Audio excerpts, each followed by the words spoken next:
on this road. Griffin. His name was Griffin. What's his last name? I can't remember.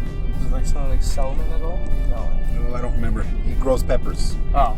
Like, really good. Like, he started his own business too. Jeez. Where he dries everything and puts them in bottles. And really, really good stuff. His mother actually works for the. She's a food inspector. Oh, there you go. I work at Harvey's. Yeah. Bacon. Which one? Oh, the cell there. It's like a good walking distance from my school. Yeah, it's perfect.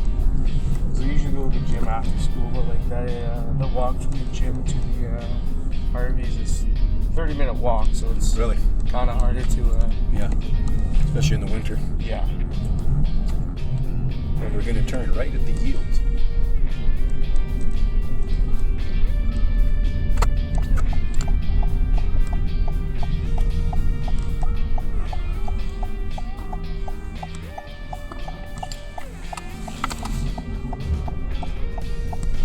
We're going to make a right turn at the lights.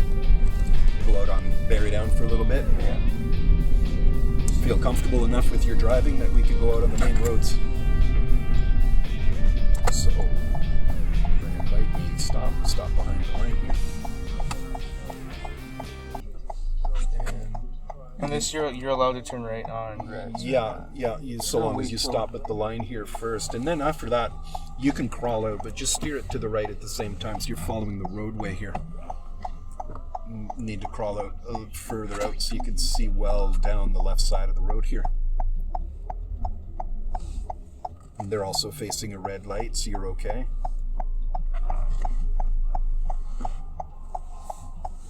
And that guy's going to be turning, so you're okay to go. Yeah, you're okay to go. No problem.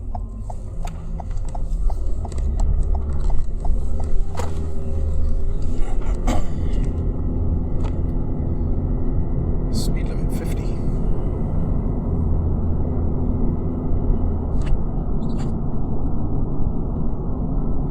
There's a crosswalk ahead. It's the first thing you want to think about is, are there any pedestrians using it? Yeah. Yeah, there's somebody standing there at the corner, right? They might press the button. So do I stop right now? No, they didn't press the button. They're not moving.